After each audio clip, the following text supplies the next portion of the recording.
Buenas noches, distinguidos amigos, amigas. En nombre de la Academia Dominicana de la Historia, les damos la más cordial bienvenida a esta sesión solemne con motivo del 159 aniversario de la Guerra de la Restauración. Inmediatamente le invitamos a ponernos de pie para escuchar las notas gloriosas de nuestro himno nacional.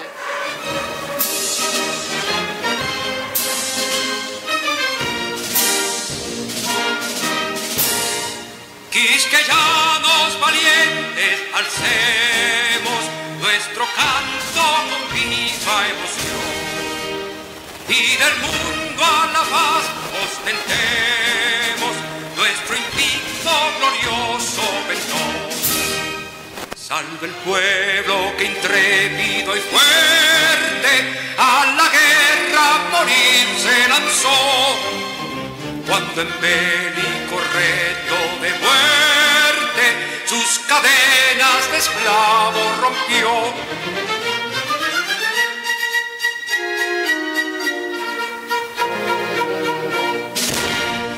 Ningún pueblo ser libre merece si es esclavo insolente y servil, si en su pecho la llama no crece, que tembló el egoísmo viril. Más que ella la indómita y brava, siempre altiva la frente alzará, que se fuere mil veces esclava, otras tantas el libre sabrá. Gracias. Pueden sentarse. Saludamos la mesa principal integrada por el honorable presidente de la Academia Dominicana de la Historia, José Checheco. Al vicepresidente y miembro de número Juan Daniel Valcárcel. Al doctor Roberto Casá, pasado presidente de esta academia, miembro de número y director del Archivo General de la Nación. Y al doctor Raimundo González, vocal de la Junta Directiva actual. Asimismo, saludamos a los pasados presidentes de esta academia, académicos de número correspondiente, colaboradores que nos acompañan, a los invitados especiales, profesores, amigos y amigas que siempre apoyan las actividades de esta academia. Gracias a todos por estar aquí.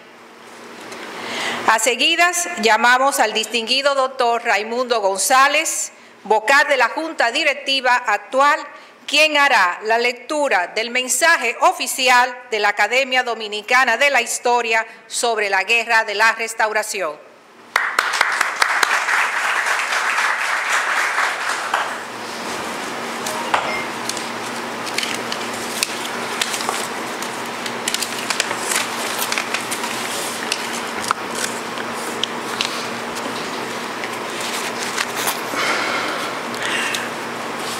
Buenas noches.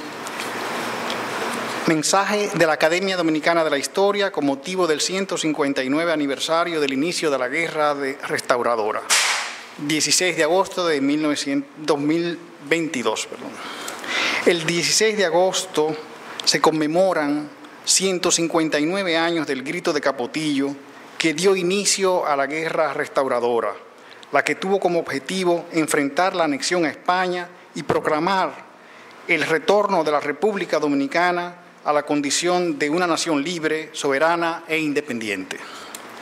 3 años antes de iniciada la rebelión popular de los dominicanos contra la anexión a España, proclamada el 18 de marzo de 1861, España había propuesto el no restablecimiento de la esclavitud, la amortización favorable del papel moneda, no afectar el comercio de exportación, el reconocimiento de los actos jurídicos, la garantía de los rangos militares y la utilización de los servicios de los partidarios de Santa Anna en los puestos públicos, el establecimiento de escuelas, la construcción de vías de comunicación, la libertad de imprenta, entre otras medidas.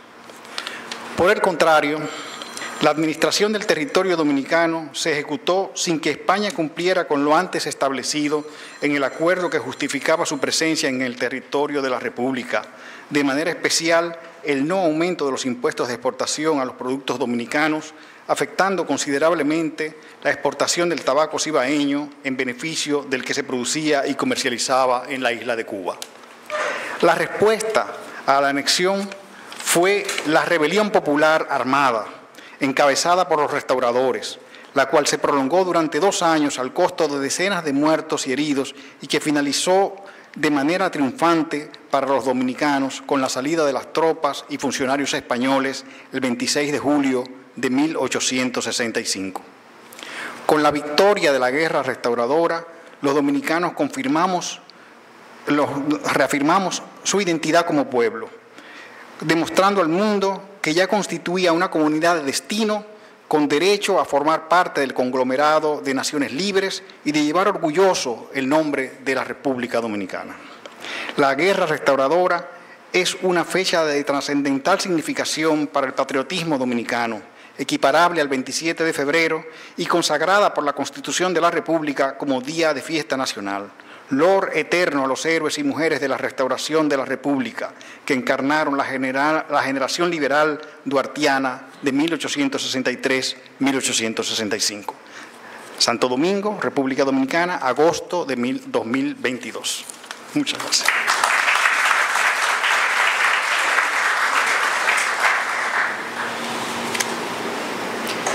Ahora vamos a escuchar una importante disertación sobre los pensadores en la Guerra de la Restauración, a cargo del doctor Roberto Casá, pasado presidente de esta academia 2001-2004, miembro de número de esta academia y director del Archivo General de la Nación. Con nosotros, doctor Roberto Casá.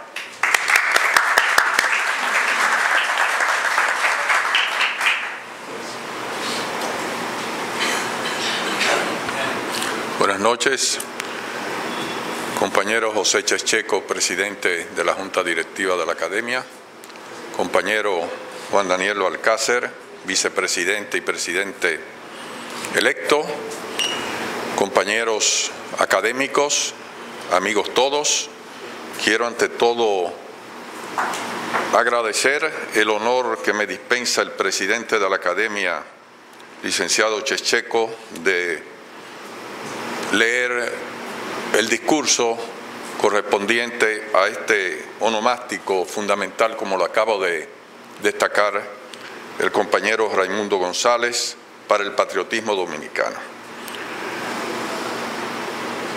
El tema es muy amplio, me limito por razones de tiempo a solamente algunos tópicos, pero sobre todo quiero significar que abordo el componente ideológico, el componente de las ideas, como una faceta relativamente todavía poco trabajada sobre la gesta de la restauración, y espero exponer el peso que tuvo esta participación de los pensadores liberales sobresalientes en la conducción política y gubernamental de la gesta.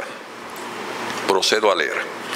Se ha hecho un lugar común que la Guerra de la Restauración, iniciada formalmente el 16 de agosto de 1863, fue un hecho inédito de la historia dominicana. Se la ha visualizado de esa forma desde días después, por oposición al desconocimiento de la población de Santiago de los Caballeros de la segunda administración de Buenaventura Báez el 7 de julio de 1857. Se argumentó en esos primeros días que en 1857 se pronunció un puñado de citadinos que arrastró al pueblo, mientras que en 1863 fue el pueblo el protagonista que arrastró a la minoría de los capaces. Esto fue retomado luego con más elementos conceptuales por Alejandro Angulo Guridi, tal vez el primer analista sociológico de la gesta de agosto de 1863. Angulo Guridi tenía conocimiento de causa, puesto que fue un activo protagonista tanto en 1857 como redactor del órgano de gobierno, al tiempo que testigo de lo acontecido durante las primeras semanas en septiembre de 1863 en la misma ciudad de Santiago de los Caballeros, donde continuaba residiendo. No pretendo ahora glosar las reflexiones fundamentales de ese pensador sobresaliente de la época, ni de ningún otro en realidad, sino plantear expresiones ideológicas que acompañaron a la gesta de la restauración de la República.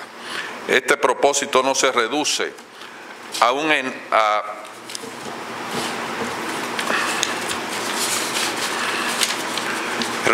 requerimiento metodológico, está en realidad en el núcleo de las características de la guerra de la restauración. En efecto, fue una acción del pueblo, pero su eficacia, como suprema expresión de la capacidad de resistencia nacional, se debió al segundo componente apuntado por Angulo Guridi, la incorporación de la minoría pensante. Esa característica constituyó la clave distintiva de la gesta. Se trató de una contienda que cobró dimensión nacional gracias a la conducción ejercida por intelectuales constituidos en gobierno. No solo ejercieron las tareas administrativas propias de la autoridad pública en términos modernos, sino que insuflaron la acción de motivaciones y principios. Esto constituyó lo indispensable para el esfuerzo tremendo de un pueblo pobre, de un país pequeño contra una potencia europea, aunque estuviera relegada a segunda categoría desde inicios de siglo. La aludida dualidad entre pueblo y élite pensante se expresó en las características del singular gobierno en armas formado el 14 de septiembre en Santiago de los Caballeros. Fue decidido por una improvisada asamblea de generales, pero instantáneamente estos entregaron la gestión a los civiles. Los generales conducían las masas, los civiles representaban el componente social de la clase media urbana por medio de la exigua minoría de capaces de ejercer funciones y de elaborar principios doctrinarios. Los tres presidentes salieron del generalato, pero sus ministros, los que gobernaban en realidad, fueron todos civiles pertenecientes al estamento de ilustrados de concepción liberal, aunque todos recibieron el grado de general, por razones obvias en medio de una contienda. Aunque se formaron tendencias dispares y hasta contrapuestas entre los encargados del gobierno en sus diversas etapas, la función no se modificó en ningún momento. Tampoco variaron demasiado las concepciones enarboladas a pesar de los momentos deslindados y los correspondientes énfasis doctrinarios. Posible en tal sentido identificar momentos en concordancia con la marcha de los eventos y de las concesiones impuestas a la acción de gobierno por los núcleos gravitantes de civiles y militares. Sus evoluciones no quedan en principio del todo evidentes en las narraciones. El núcleo de intelectuales políticos de Santiago de los Caballeros tuvo siempre la hegemonía, pero se sucedieron etapas no siempre del todo aclaradas hasta el momento, según mi criterio. Durante la administración de José Antonio Salcedo, entre el 14 de septiembre de 1863 y su caída un año y un mes después, a inicios de octubre, primero gravitó Benigno Filomeno de Rojas, vicepresidente, sujeto muy capaz, quien por razones no establecidas fue sustituido primero por Ramón Mella y luego, cuando éste enfermó, por Ulises Espaillat, este último fuera de duda la figura de mayor protagonismo en todo el desenvolvimiento de los hechos. Ese protagonismo de Espaillat se acrecentó durante la breve administración de Gaspar Polanco, quien destituyó a casi todos los ministros anteriores, por lo que la excepción de Espaillat cobró relieve al ser confirmado como vicepresidente de la República. Espaillat, burgués por antonomasia en aquellas condiciones, pero no menos patriota cabal, se hizo acompañar por otros personajes ilustrados, entre los cuales sobresalió en ese momento Manuel Rodríguez Optío. Momento cumbre en lo militar, cuando se impulsó un giro decidido a la guerra tras una fase peligrosa de desfallecimiento, fue el gobierno, la administración breve de Gaspar Polanco. Entonces sobrevinieron las expresiones más radicales en materia nacional. pero en realidad tuvo componentes comunes derivados de las motivaciones de la causa nacional, a pesar de las heterogeneidades inevitables en un hecho de tales magnitudes. El moderado burgués Espaillat sintonizó a la perfección, al parecer, con la intransigencia nacional del guerrero feroz Gaspar Polanco. Se manifestaron en el boletín oficial, que tomó otro carácter y pasó a ser receptáculo de la radicalidad doctrinaria nacional y liberal.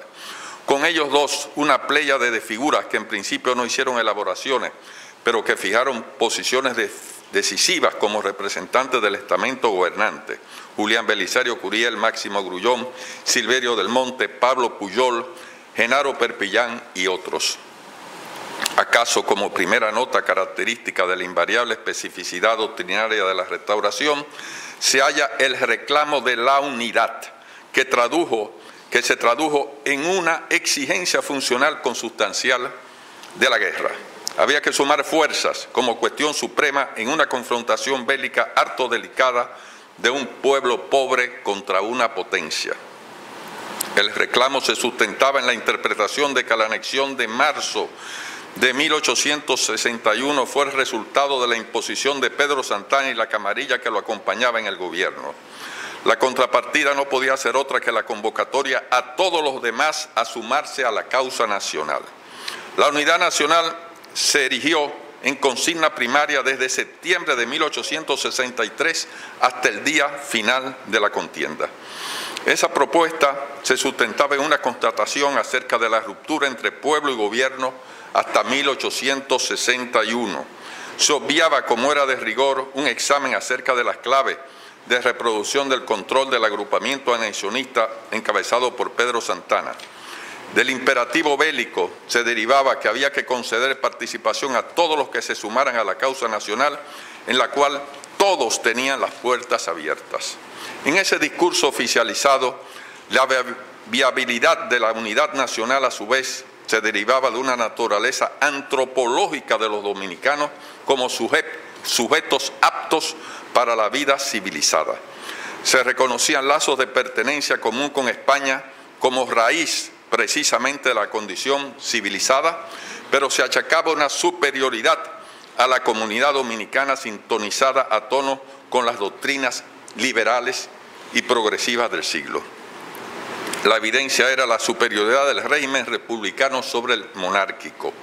Entre los dominicanos existía el principio de una capacidad de convivencia civilizada concordante con los postulados en boga del liberalismo. Ciertamente, o curiosamente, perdón, el reclamo de dignidad de un pueblo frente a la embestida colonialista provenía de la propia sustancia derivada de la comunidad de origen con la antigua metrópoli. Esto no tenía nada de extraño en la medida en que el liberalismo nacional continuaba siendo un patrimonio de las élites que se reconocían por compartir rasgos comunes y culturales y étnicos con los países civilizados, en primer lugar España. La Restauración era en consecuencia un esfuerzo pautado por los principios de la modernidad, con contenido por tanto civilizado y apegado a una legalidad jurídica y ética. Antes de 1861 se reiteró en los textos del Boletín Oficial, el órgano del gobierno provisorio de la Restauración, que el país se enrumbaba hacia el progreso. Ese mito había de ser interiorizado como cuestión de principio frente al planteamiento anexionista que auguraba la imposibilidad de realización por sí misma de la comunidad dominicana. Lo anterior de todas maneras presuponía una nueva época en la que se superaran las divisiones previas. En esas condiciones, el motivo de la independencia tornaba factible una unidad de nuevo tipo, basada en la primacía de los principios de la comunidad nacional por encima del faccionalismo político que había primado en la anterior época republicana. El liberalismo nacional requería borrar las diferencias socioculturales en aras de la igualdad de derechos, la cual se extendía a planos determinantes de comunidad de contenidos étnicos. La postulada unidad política como clave del triunfo de la guerra se sustentaba en la comunidad nacional. el pueblo dominicano portaba los principios de su realización y se dejaba de lado por el momento el abismo entre pueblo y élites. Con todo y postularse como perfectos liberales, esos ideólogos de la Restauración encontraron la clave distintiva de la condición nacional en la hispanidad. La comunidad de origen, lengua, rasgos culturales y religión con España se elevaba al núcleo de la sustancia de los dominicanos como pueblo.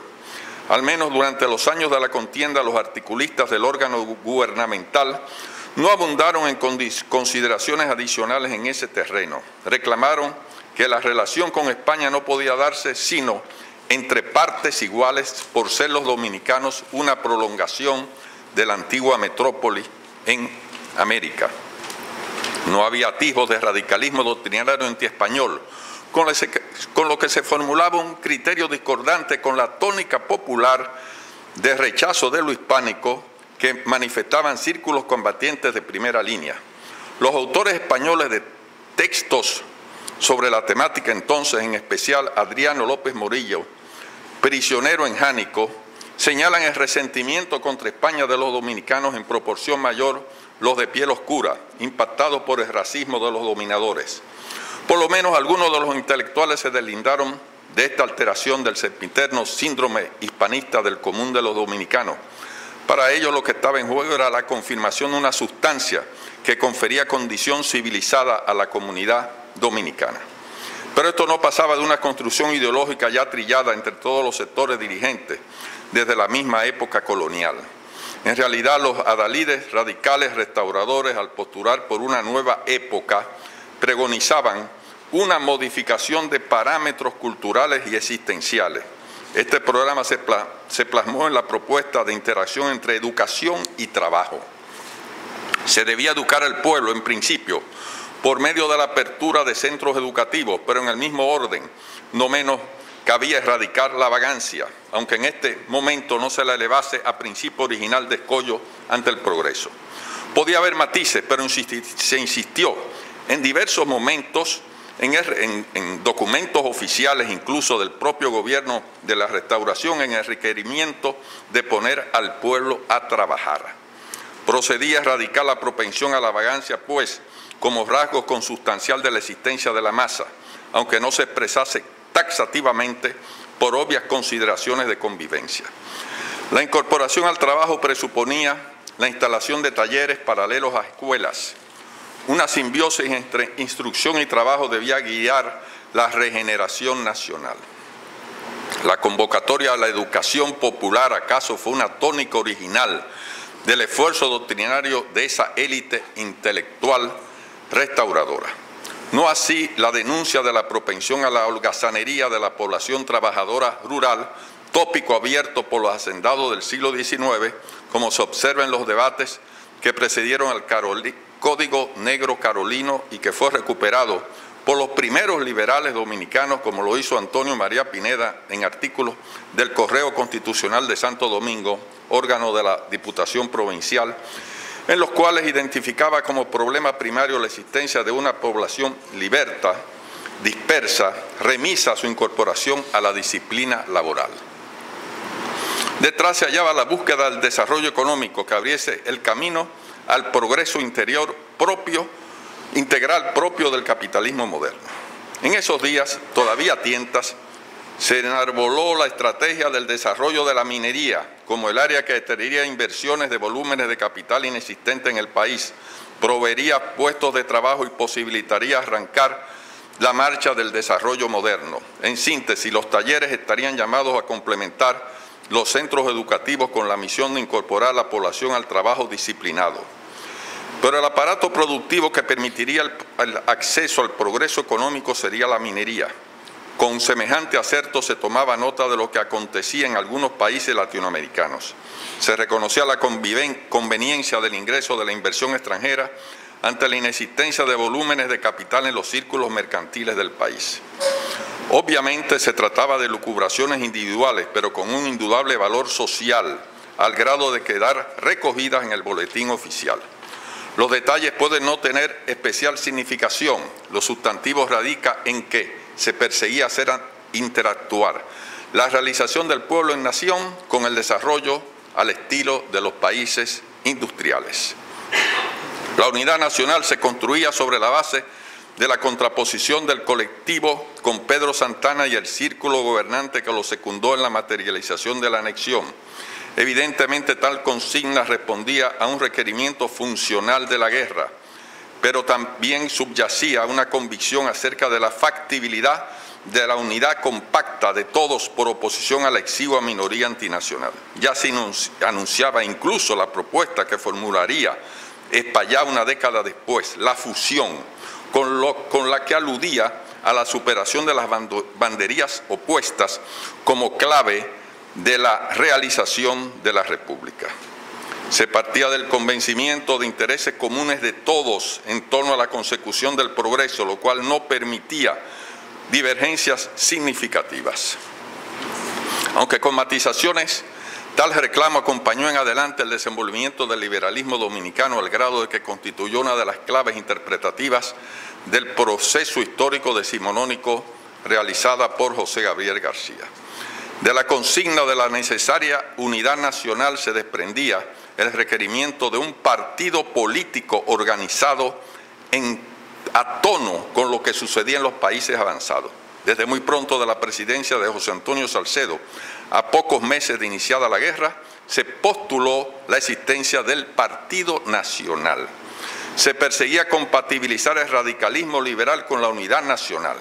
En realidad tal partido no existió nunca, ni siquiera durante el breve régimen de Gaspar Polanco, cuando se elevó a categoría definidora del esfuerzo nacional en artículos mayormente redactados por Manuel Rodríguez Opío, no firmados, pero es obvio que se trataban de textos de Rodríguez Opío. La ficticia existencia de ese partido se prolongó durante las dos administraciones de José María Cabral y luego de manera distinta por medio de la acción de Luperón, que culminó en su presidencia provisional de 1879. Llama la atención la ausencia de principios concretos de ese Partido Nacional, a excepción de la afirmación de la unidad nacional por oposición a los traidores. Dejar las definiciones en tal plano debió obedecer a un criterio deliberado de inclusión, sobre la base probable del supuesto de que todos los dominicanos compartían los imperativos del progreso económico, la clave de la realización nacional. No subyacía, pues, tanto una mirada ingenua de la realidad circundante, sino un convencimiento de que bajo el ejercicio de la soberanía nacional sería perfectamente factible la realización del pueblo a través del progreso. Lo sucedido en el transcurso de la contienda desmentía este acerto, con las divergencias que culminaron en la deposición del presidente Salcedo y eventos subsiguientes. Pero precisamente fue entonces que ganó cuerpo la proclama del papel del Partido Nacional. Salcedo ciertamente fue depuesto por su actitud conciliadora hacia los españoles, aunque también por su simpatía hacia Buenaventura Báez. Es decir, comenzaron desde entonces divergencias que chocaban con la postulación de una unidad nacional. Antes de ser derrocado circuló una hoja suelta, por ejemplo, en la que se alertaba contra los manejos de ese dirigente y se le equiparaba a Pedro Santana, Buenaventura Báez. El cuestionamiento explícito de Báez, aunque no fuese insistente, formó parte de la compactación del colectivo político e ideológico de quienes dominaban las funciones principales del gobierno provisorio, lo que alcanzó máximo relieve como parte del radicalismo de la presidencia dictatorial de Gaspar Polanco a partir de octubre de 1864, que duró apenas 3 meses. Báez era catalogado subrepticiamente dentro del anexionismo de los traidores, aunque no se insistió en ello, seguramente en aras de la unidad nacional. Pero a las sucesivas caídas de Salcedo y más adelante de sucesores, Polanco y Pedro Antonio Pimentel daban un mentiz a la proclama de esa unidad perfecta. La principal contrapartida de la unidad era el carácter civilizado de la contienda, lo que implicaría el apego a las normas prevalecientes en los países europeos. El gobierno provisorio y luego la Junta Superior Gubernativa, así se llamó el último de los regímenes de la Restauración, aseguraban este contenido. aunque de manera no explícita se contraponían impulsos surgidos de la propia guerra puestos de manifiesto en los textos históricos de Luperón, Gregorio Luperón y Manuel Rodríguez Opío. La República se postulaba conforme a los principios universalmente reconocidos del liberalismo, lo cual tenía correlatos prácticos y doctrinarios que sobre todo se pusieron durante la dictadura de Polanco.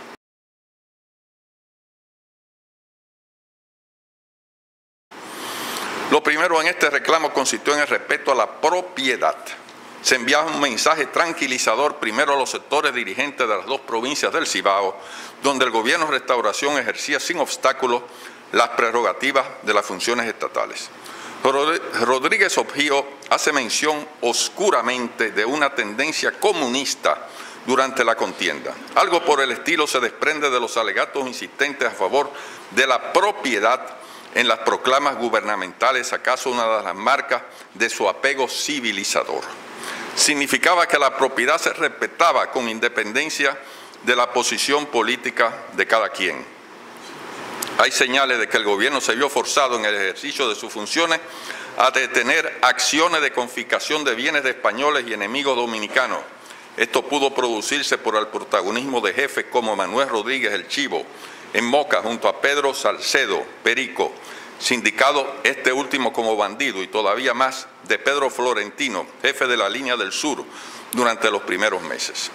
Se tomó nota de la defección de numerosos pobladores urbanos de Baní y Azua en reacción a la postura racialista y violenta de Florentino, quien quedó anatematizado en evidencia del desastre militar que conllevaba ese radicalismo social que podía emerger en medio de las operaciones bélicas.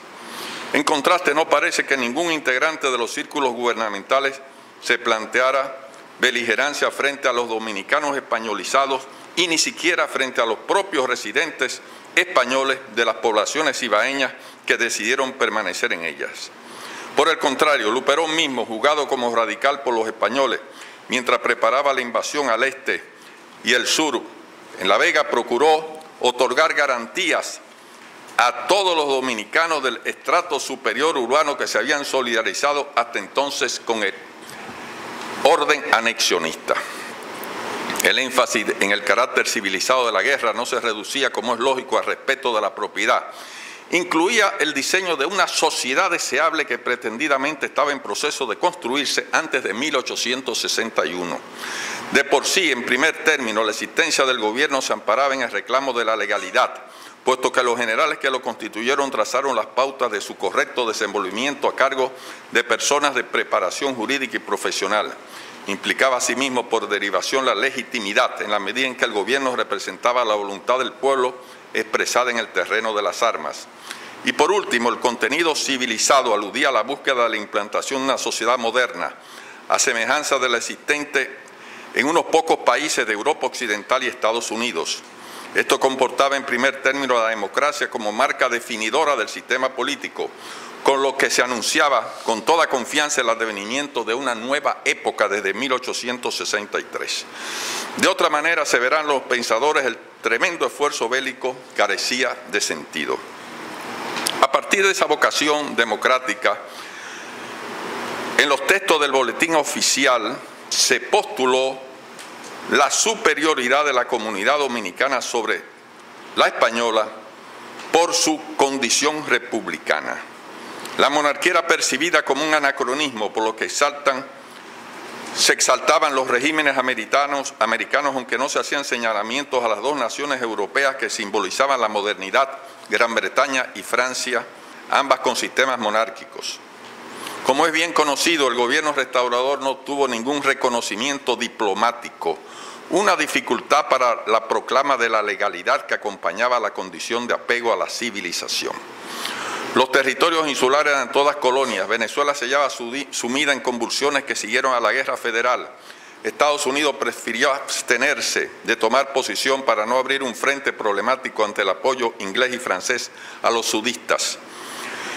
Francia no disimuló el apoyo a España e Inglaterra únicamente al final de la contienda reconoció condición de fuerza beligerante al gobierno de Santiago, motivo de júbilo desbordado.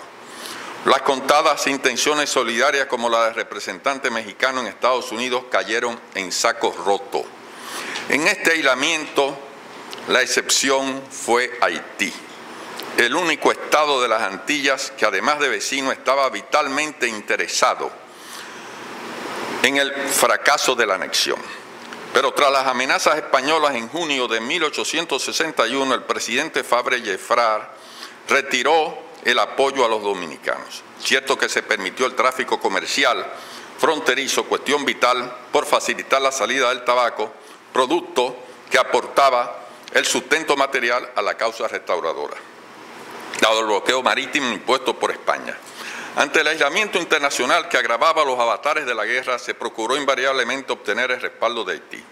En más de un texto se presentó al régimen político ya existente desde 1859 tras la caída del emperador Zuluk como adecuado a la perfección a los parámetros de la democracia moderna, prácticamente un modelo a seguir, entre otras cosas por su postura nacionalista. Se llegó a clamar por el ingreso de combatientes haitianos, algo descartado por el presidente haitiano desde el fracaso de la expedición comandada por Francisco de Rosario Sánchez a mediados de 1861, en la cual ciertamente participaron combatientes haitianos a título individual. Tal empatía hacia Haití se acrecentó con motivo de la iniciativa diplomática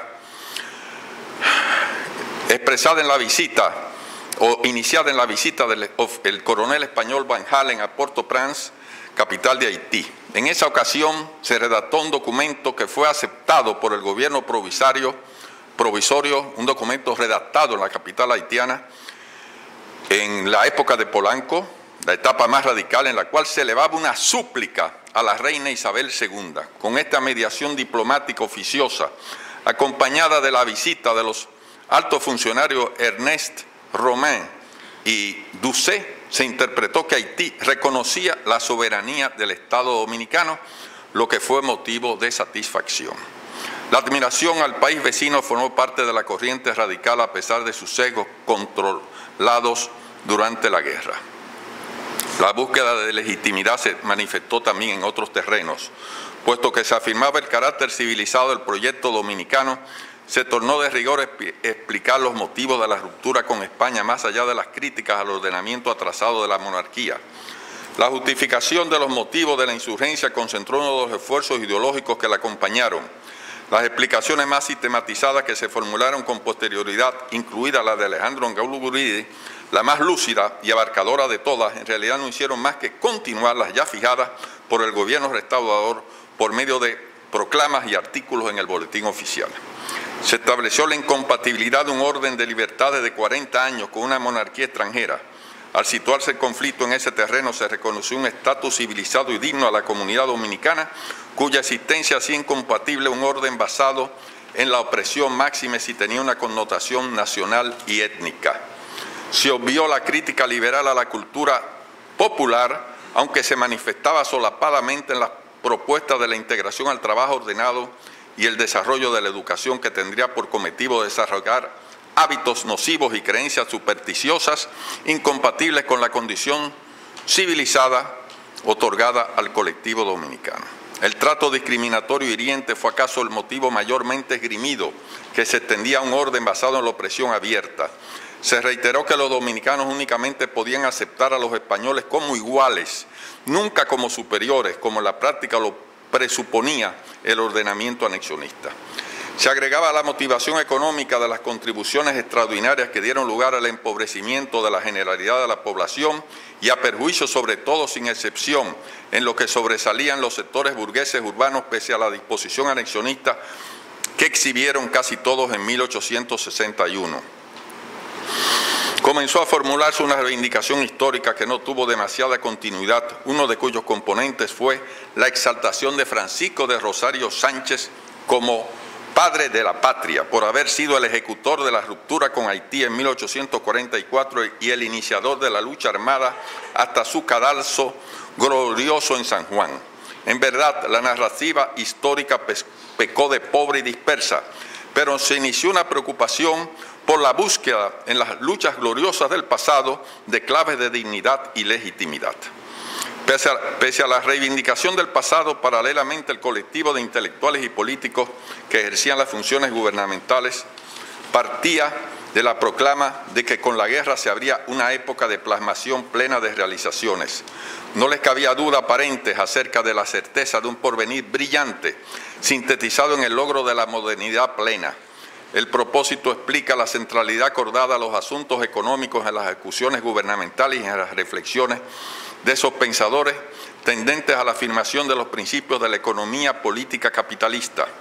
Al parecer, quien mayor incidencia tuvo en estas elaboraciones fue Benigno Filomeno de Rojas, el primero y el último de los vicepresidentes, a pesar de que con él había motivos de querella no claramente explicitados. El hecho es que no aparecieron divergencias significativas en este carácter burgués del proyecto nacional de los próceres intelectuales.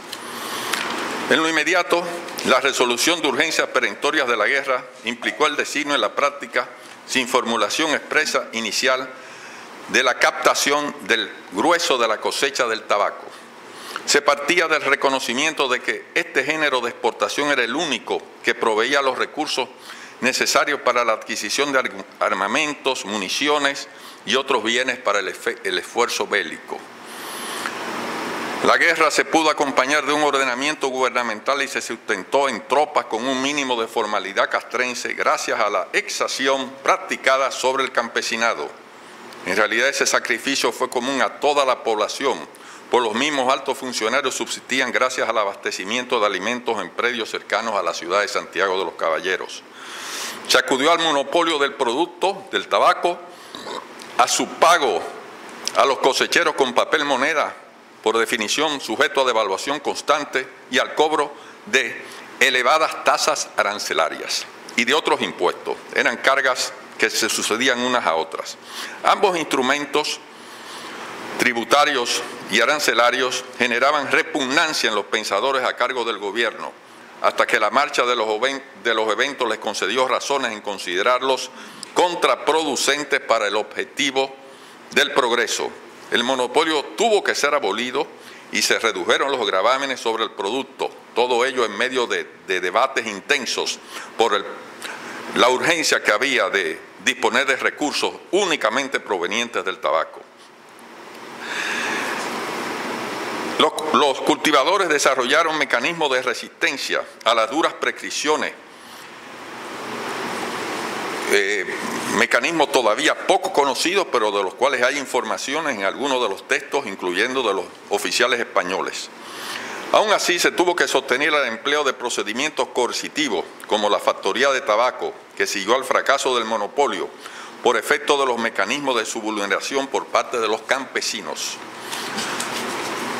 Ante esto se produjo un productivo intercambio de reflexiones, en una de ellas, como todas sin firma, aparecida en el Boletín Oficial número 28 de 26 de mayo de 1865, es decir, 2 meses antes de la conclusión o menos de la guerra, se reconoce que el gobierno de la Restauración tuvo que acudir a medidas económicas contraproducentes a la consecución del progreso, pero que fueron inevitables para el sostenimiento del esfuerzo bélico. Además de los procedimientos monopólicos y de elevados impuestos, este articulista centró su examen en la cuestión monetaria. En efecto, el gobierno restaurador desde el principio tuvo que continuar la práctica de las administraciones dominicanas previas, pues no había ningún otro medio para sostener la guerra, al igual que había sucedido después del 27 de febrero para resistir las embestidas haitianas. El resto en adelante consistía en abandonar esa práctica, puesto que de otra manera no se entraría en la senda del progreso.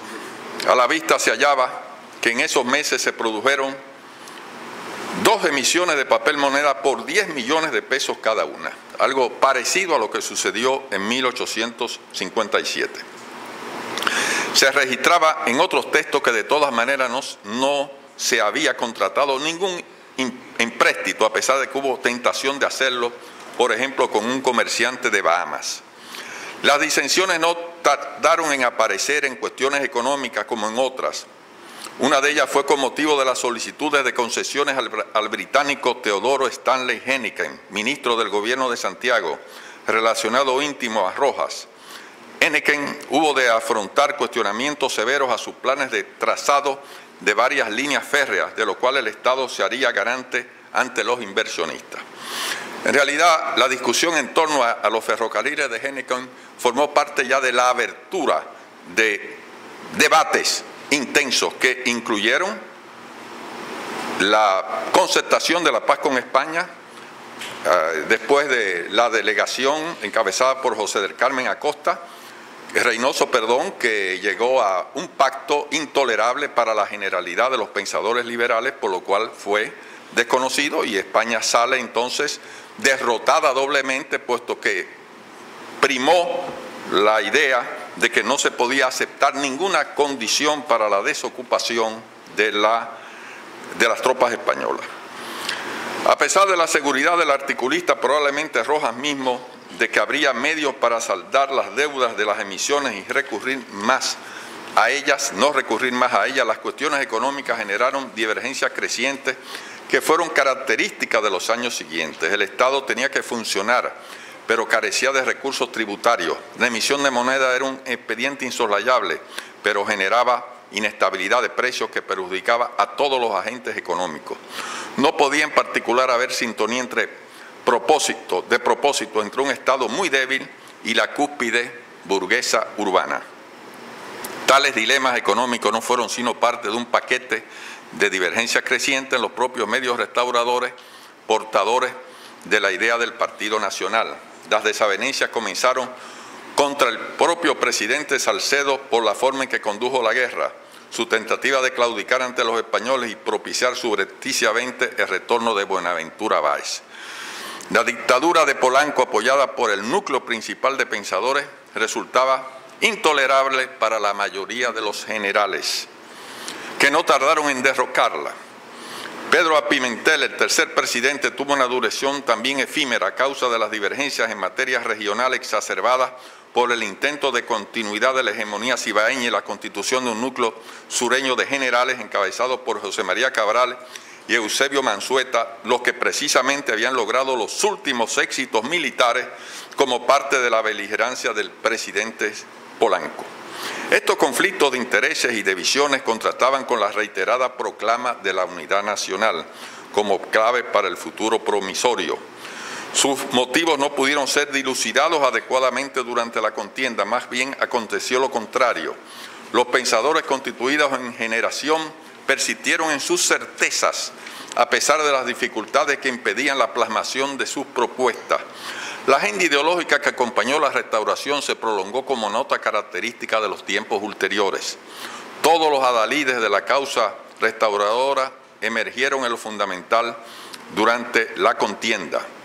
Algunos desaparecieron con prontitud, como Rojas, enfermo crónico que falleció en el mismo 1865, o Rodríguez Ojío y Julián Belisario Curiel, fusilados por orden de Buenaventura Báez. Pero otros persistieron, de lo cual sobrevino el protagonismo de Luperón, acaso el único jefe militar armado de la condición de intelectual y dotado de la mayor conciencia histórica entre sus pares. Algunos protagonistas del liberalismo no tuvieron participación en la guerra, como García, que estaba confinado en la ciudad de Santo Domingo, pero la siguieron en detalle. Otros fueron guerreros y solo incursionaron en asuntos políticos e intelectuales después, como Mariano Cestero y Francisco Gregorio Villini. Y así habría que ir detallando los diversos casos de los intelectuales prominentes que fueron los protagonistas de este componente decisivo de la guerra, que fue la coexistencia de un gobierno con una tropa popular. Gracias a semejante telón de fondo, no renunciaban a la certeza de la realización nacional en condiciones de autodeterminación mediante el progreso. Siguieron capítulos productivos alrededor de las disquisiciones para hacer realidad los principios dentro de los contornos de la vida dominicana. Se recompusieron los grandes males del conservadurismo anexionista, el autoritarismo, y apareció el caudillismo propio de los jefes guerreros. Pero aún así, los intelectuales se mantuvieron en una tesitura incólume de certeza de sus principios, con lo cual advino una generación decisiva que marcó la tónica de la historia de los años siguientes. Muchas gracias.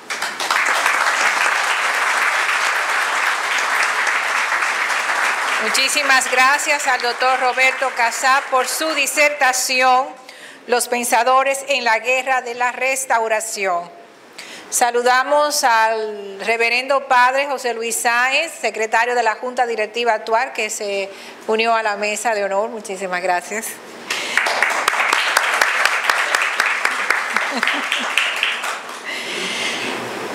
A continuación, el presidente de la Academia Dominicana de la Historia, José Checheco, hará una brevísima síntesis de la memoria de la Junta Directiva 2019-2022. Escuchemos.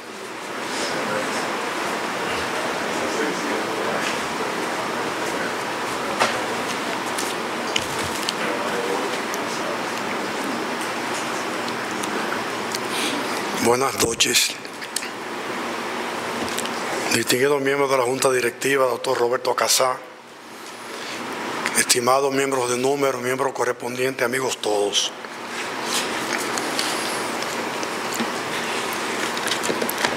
Yo no voy a hablar muy extenso porque no quiero fastidiarlos, sencillamente decirle 2 o 3 palabras. Estas son las memorias, están aquí. Se mandaron de manera digital a todos los miembros y se encuentran en la página web de la Academia y en el catálogo de publicaciones también de la Biblioteca de la Academia, gracias a la labor callada y eficiente de Lola Noriega, que tiene varios años trabajando con la Academia en los proyectos especiales que auspicia el señor Juan Vicini Lluveres, como es la digitalización de varios fondos de la biblioteca y la edición tipo códex de la historia general del pueblo dominicano, que hace algunos años salió el tomo número 1. El tomo 5 está listo, pero no se ha impreso porque se está trabajando en el tomo 2, ya que el patrocinador prefirió que continuara el proyecto en orden de los tomos. Esperamos que a principios del año que viene ya podamos tener el tomo 2 y así se seguirá trabajando en los sucesivos tomos. Yo hubiese querido hablar, no de lo que aquí se ha hecho, porque ya eso está escrito ahí, de algunos hitos que la Junta Directiva nos podemos enorgullecer, como fue la adquisición de la biblioteca tan valiosa del siempre recordado Betilio Alfao Durán, la designación del 13 de enero por parte del Poder Ejecutivo del Día Nacional del Historiador, porque ha sido una preocupación de esta Junta Directiva que la sociedad dominicana valorice el trabajo profesional de lo que se llaman historiadores y algunas otras cosas más. Pero yo sencillamente me voy a limitar, con el permiso de ellos, a leer 3 breves correos que recibí desde la semana pasada, cuando enviamos la memoria a todos los miembros y al público en general, porque ahí se resume lo que yo hubiese querido expresar. El primer correo es del querido Fran Moya Pons, miembro de número de nuestra academia, decano de los miembros de número de la institución y gran colaborador de esta junta directiva por sus aportes. Publicamos 3 libros de él. Un libro sobre la moneda, un trabajo sobre la explicación histórica en el área de la teoría y los métodos, y hoy acaba de salir, que ya estará a disposición del público, la edición conmemorativa de los 50 años de la dominación haitiana, que ese libro, junto con el que publicamos de el siempre recordado Harry Hutin, fueron 2 libros que publicó la madre y maestra, la primera edición en el 1971. y quisimos publicar ese libro. El correo de Fran Moya Pons de agosto 9, hace apenas 2 días, dice así: José, me entregaron hace un par de horas la extraordinaria memoria de la Junta Directiva 2019-2022, que recoge todo lo realizado bajo tu dirección e iniciativas durante ese fecundo periodo. Hago un paréntesis que no es mía, es de la Junta Directiva del vicepresidente Juan Daniel Balcácer, el secretario José Luis Sáez, el vocal Raimundo González y el tesorero Edwin Espinal, que vive en Santiago, se excusó porque tenía compromisos universitarios a esta misma hora. Sigo con el correo de Fran Moya Pons. La he ojeado detenidamente y me he regocijado en la riqueza de informaciones y más particularmente en la organización de las mismas, de manera que ahora tenemos una fuente de referencia completa acerca de la historia y organización actual de nuestra corporación. Te felicito muy calurosamente a mí y a la Junta Directiva y a los demás miembros directivos que te acompañaron en estos productivos años. El segundo correo, un poquito más viejo en el tiempo, del día 3, el día que mandamos la memoria, es el penúltimo miembro de número que ingresó, porque el más reciente fue, que está aquí con nosotros, Alejandro Paulino, Miguel Reyes. Dice así: buenas tardes, José, muchas gracias por la voluminosa e interesante memoria en la que se destacan las principales actividades y presencia de la Academia nacional e internacionalmente. Acabo de leer la obra. Este documento es una verdadera joya, lo dice él, no yo. Aquí queda plasmada la impronta de una magnífica gestión. Debe estar satisfecho de los cuantiosos aciertos experimentados. Bueno, yo sencillamente cumplí con el deber y con la confianza que depositaron en mí cuando me eligieron en el 2019 los miembros del número. Sigue Miguel diciendo que es algo muy importante. En la parte internacional tuvimos tantos logros que hoy las diversas academias iberoamericanas homólogas respetan mucho y admiran la nuestra. Desde España hasta Argentina hemos ido alcanzando una presencia de calidad y el reconocimiento de todos nuestros académicos.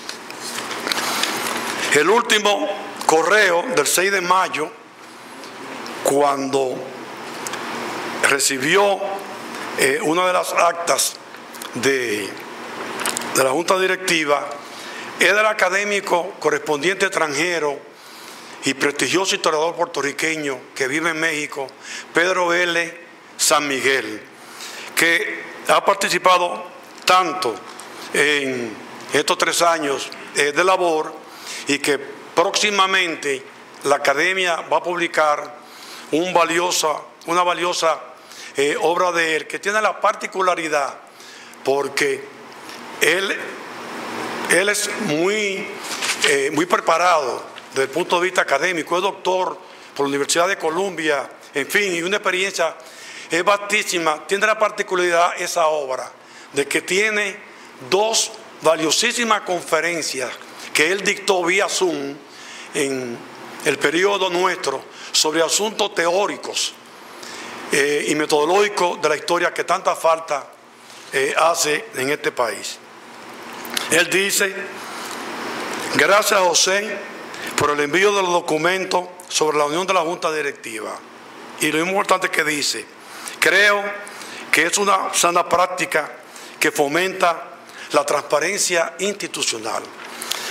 Y eso es algo que quisimos resaltar, porque en esta memoria están la agenda y las 30 actas de las 30 reuniones de la Junta Directiva.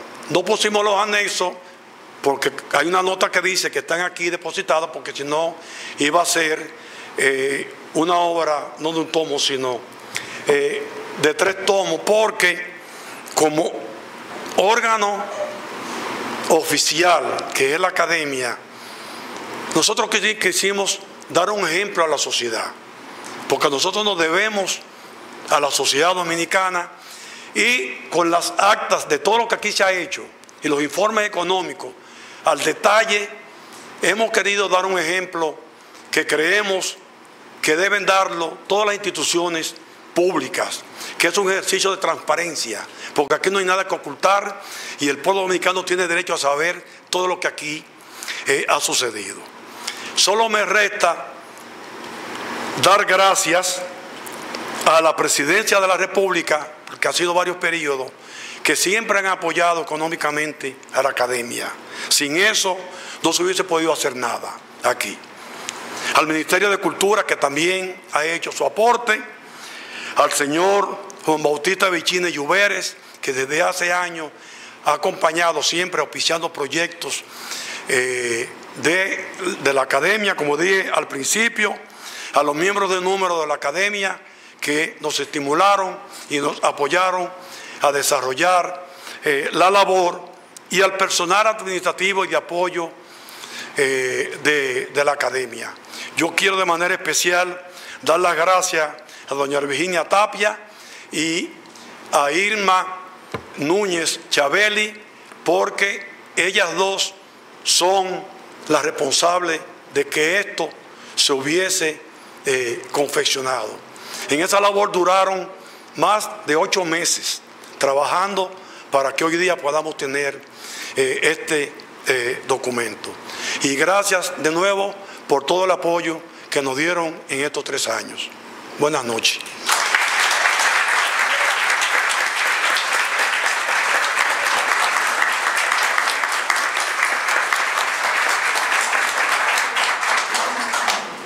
Gracias y felicitaciones a los miembros de la Junta Directiva 2019-2022 por el trabajo realizado en favor de los objetivos, metas, visión y misión de la Academia Dominicana de la Historia.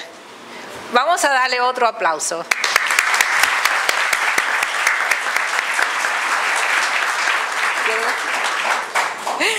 Bien, solicitamos a los miembros de la Junta Directiva saliente, por favor, que pasen a ocupar los asientos de la primera fila, e invitamos a los miembros de la Junta Directiva electa 2022-2025, integrada por Juan Daniel Balcácer, presidente, Fernando Pérez Memé, vicepresidente, Miguel Reyes Sánchez, secretario, Wenel Darío Félix, tesorero, y Miguel Guerrero Bocar.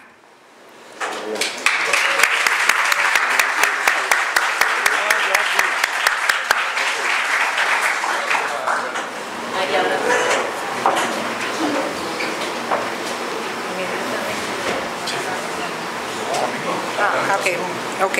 Entonces, ahora vamos a pasar al proceso de juramentación que estará a cargo del presidente saliente José Checheco, que va a juramentar la nueva directiva. Yo quiero evocar este día, porque eso está aquí registrado, en una publicación que yo hice en el año 2008. El juramento que yo elaboré cuando me sucedió en la presidencia el recordado, querido profesor y pasado presidente de nuestra academia, Emilio Cordero Michel, cuando él asumió la presidencia en el año 2007, que me sucedió. Por favor, pónganse de pie. Se pueden quedar ahí. Hoy conmemoramos, dentro de unos días, el 159 aniversario de la Guerra Restauradora, epopeya histórica en que un grupo de buenos y grandes dominicanos lucharon y se sacrificaron para materializar el sueño de Juan Pablo Duarte de que nuestra nación fuera libre, soberana e independiente. Juan Daniel Balcácer, Fernando Pérez Memén, Miguel Reyes Sánchez, Werner Darío Félix y Miguel Guerrero, que habéis sido elegidos por la Asamblea de Miembros de Número para ocupar los cargos de presidente, vicepresidente, secretario, tesorero y vocal respectivamente de nuestra academia para el periodo 2022-2025. Juran ustedes respetar el reglamento orgánico de nuestra academia, trabajar en la búsqueda de la verdad histórica como una contribución al pueblo dominicano para que éste sea cada día más libre, respetar la libertad de pensamiento de todos los académicos y miembros de nuestra institución, estableciendo con ellos relaciones en base al pluralismo y al respeto mutuo, y esforzarse para que cada día nuestra academia alcance nuevos logros en los campos de la investigación, la enseñanza y la difusión de la historia dominicana.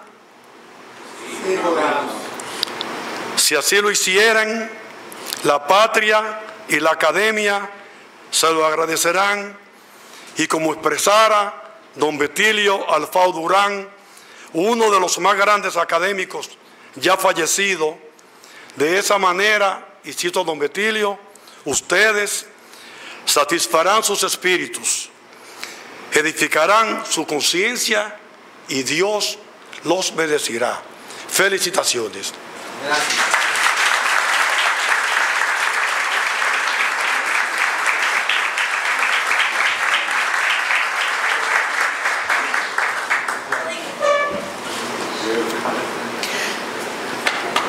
Ahora, el nuevo presidente de la Academia Dominicana de la Historia, Juan Daniel Balcácer, tiene unas palabras.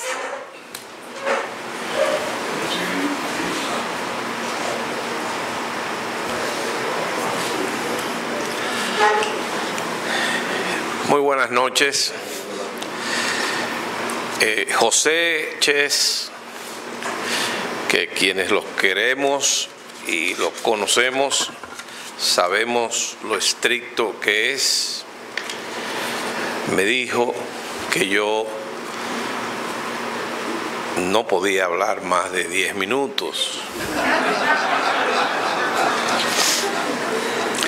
Entonces decidí dejar en mi casa un breve discurso de 45 páginas a un espacio que yo había escrito, y he preferido compartir con ustedes estas ideas. Señoras y señores, esta noche es memorable para mí y para los colegas historiadores, junto a quienes asumo hoy la responsabilidad de dirigir la Academia Dominicana de la Historia durante el periodo 2022-2025. Y particularmente significativa es esta ocasión porque con la celebración de la sesión solemne de esta noche, además de cumplir con un mandato estatutario, se efectúa un cambio de directiva de conformidad con la voluntad del máximo organismo rector de la institución, que es la Asamblea de Miembros de Número. Mis palabras, pues, no se centrarán en la explicación de un programa de trabajo que llevará a cabo la nueva directiva que regirá la Academia a partir del próximo 16 de agosto. Traigo más bien un mensaje de agradecimiento, al tiempo que deseo aprovechar la ocasión para reiterar mi compromiso de trabajar y velar por el buen funcionamiento de la institución. Cada vez que me encuentro en este solemne salón y contemplo los rostros de los eminentes historiadores ya idos, ya desaparecidos, que fundaron y dirigieron la academia desde 1931, en silencio rindo un tributo de respeto a todos ellos y en especial a algunos de los que en mi caso particular fueron una suerte de guía e inspiración tanto en mi trayectoria como historiador como en mi vida académica dentro de la institución. Cuando apenas era un joven estudioso de la historia dominicana y en los medios de comunicación me llamaban joven historiador, cosa que ya no hacen, don Emilio Rodríguez de Morici, presidente de la academia por poco más de 30 años, siempre me estimuló para que continuara cultivando con seriedad y dedicación la ciencia de la historia. Luego le correspondió a Monseñor Hugo Eduardo Polanco Brito presidir la institución y fue bajo su directiva cuando fui elegido miembro correspondiente. Colaboré con él en su gestión, así como también en la gestación del Instituto Dominicano de Genealogía.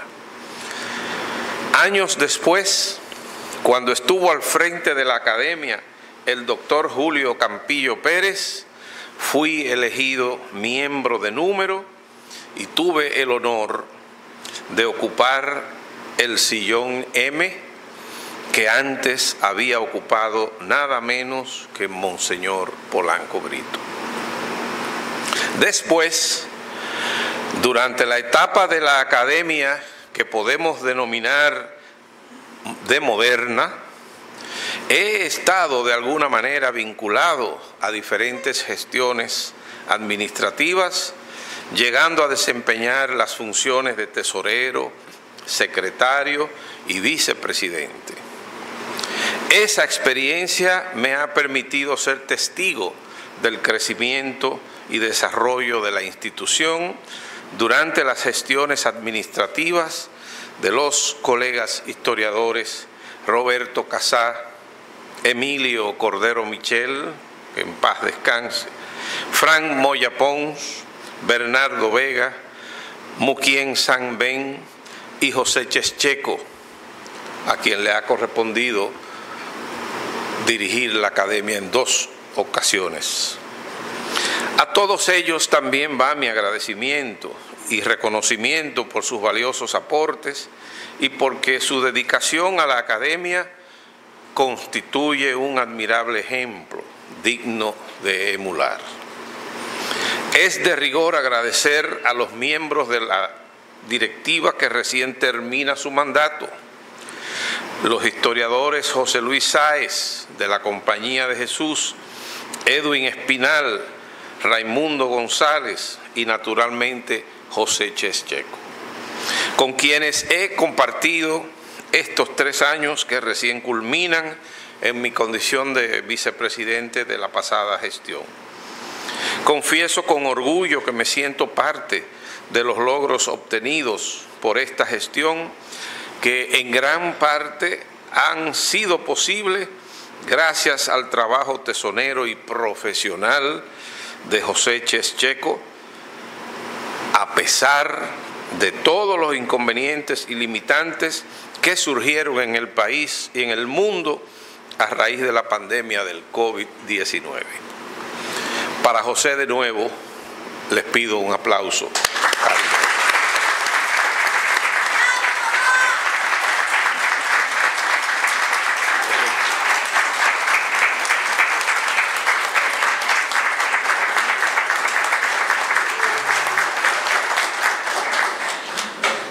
Mi agradecimiento, naturalmente, también incluye a los colegas que han decidido acompañarme en la nueva directiva que empieza su gestión este 16 de agosto.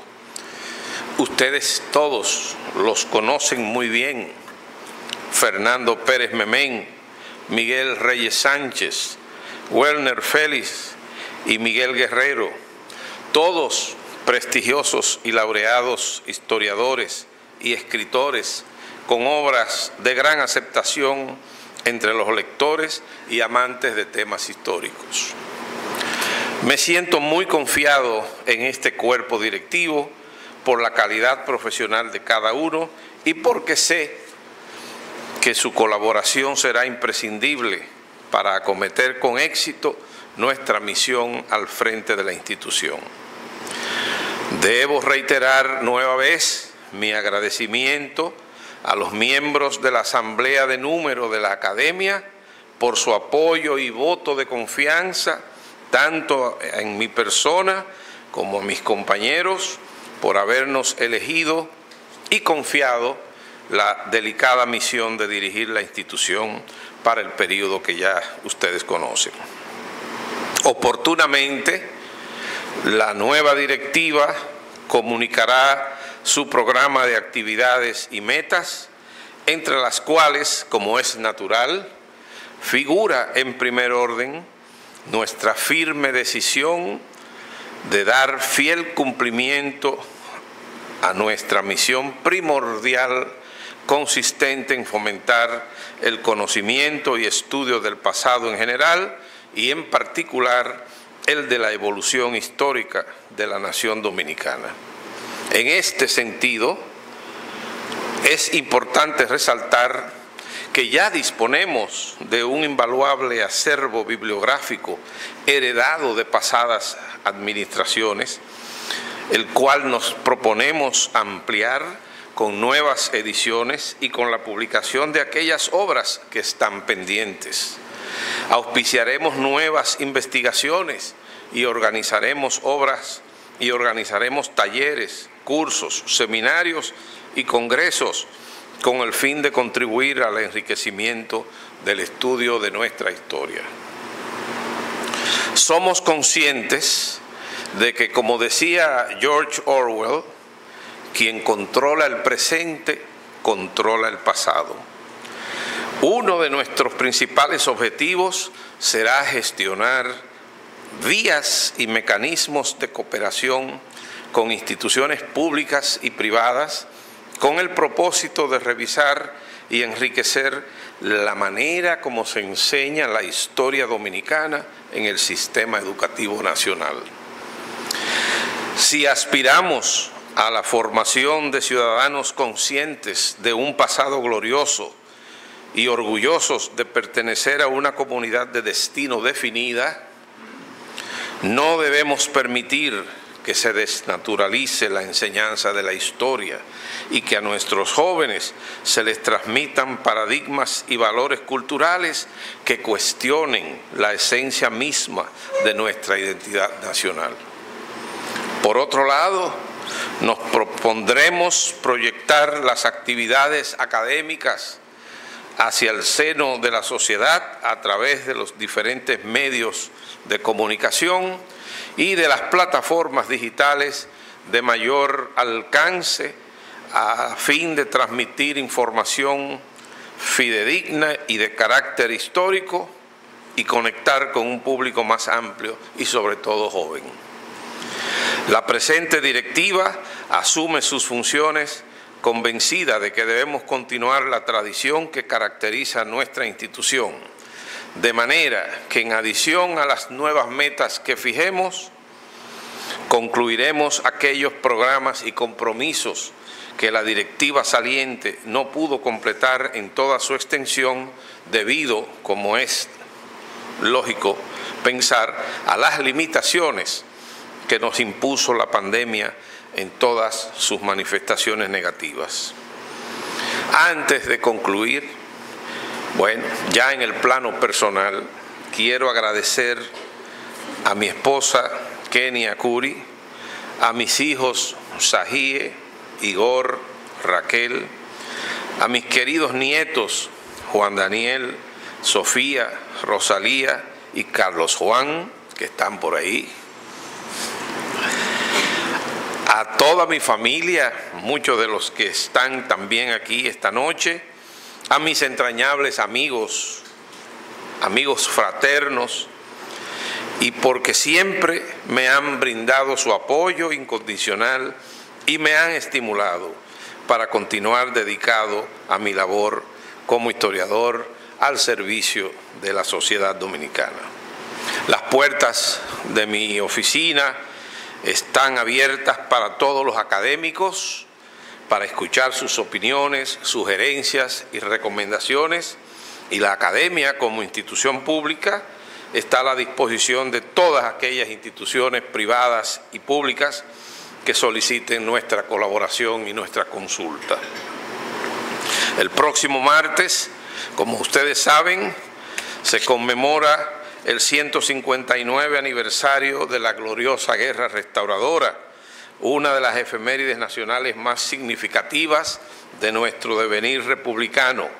Y en esta noche hemos rendido tributo a sus héroes, próceres y mártires con la magistral disertación que nos regaló el académico profesor Roberto Casá. Muchas gracias a todos por su asistencia. Tengan un feliz fin de semana y muy buenas noches.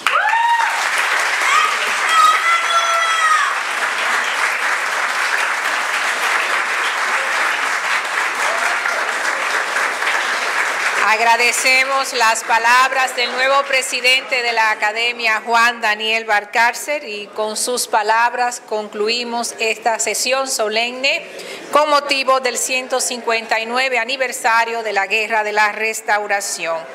Reiteramos nuestro agradecimiento a todos y a todas por sus presencias y apoyo.